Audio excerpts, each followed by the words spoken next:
questions. They actually understand why they're being asked what they're being asked. On the Austin, dashboard side, yeah, go ahead, I just Tristan. wanted to pivot off Barry's answer real quick. For those of us who have spent real career time in the job of data analyst, there's this there's like maybe two main uh, times that dashboards are the work product, and one of them is a great use of dashboards, which is to say that like, hey, I need to curate this thing that I want the whole company or this whole part of the company or whatever.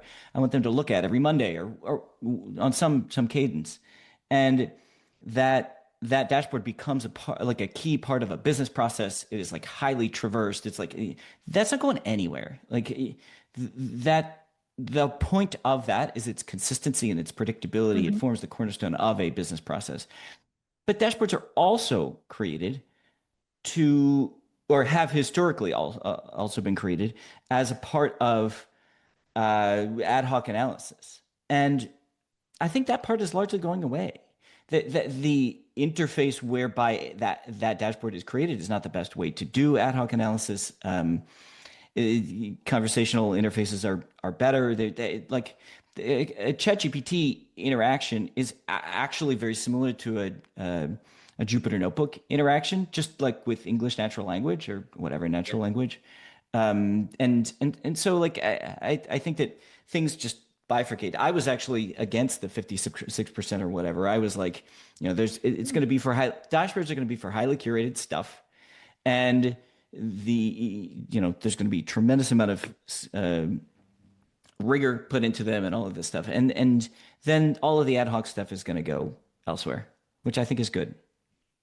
All right, Yeah. can I, sorry, I have to just ask Tristan something, if I may. And I don't know if everyone's aware, I started in this industry as a BI report developer. So I think I have the longest tenure in the industry.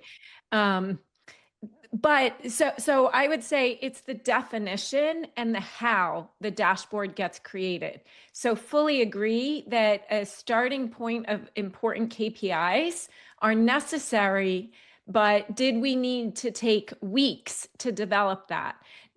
Should it just be the expert data analyst that created that, or can something generated from a conversational interface then become a product of it? Let me just pin that visualization or that answer, and now this is what I want everyone looking at. So I would say it's the how these dashboards get created is the difference. So I'm curious, Tristan, what would you have voted for if Austin let us choose the poll?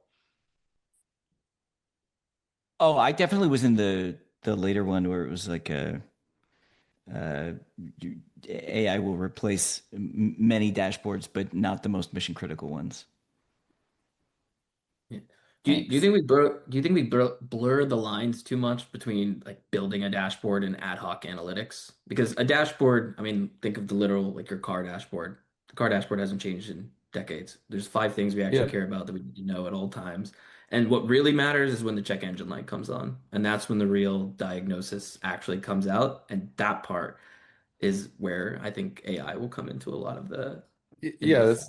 that's what Tristan said. Like the people built a lot of dashboards. Like for most people, dashboards were the only place they could go to go build a data viz or share something, whether it was a good use for that or not.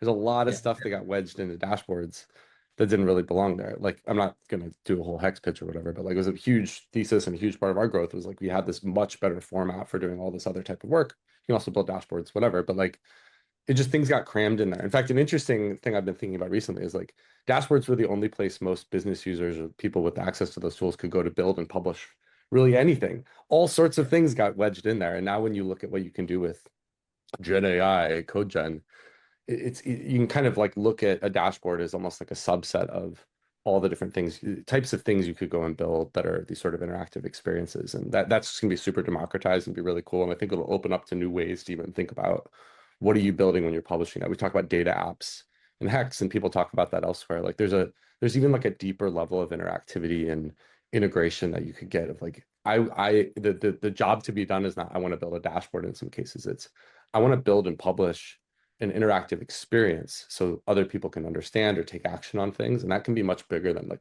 our conception of like what a car dashboard is. To like build on that analogy. So So one yeah, one this is one some thing of this I'll is add just on cleaning this. up figments of what came before.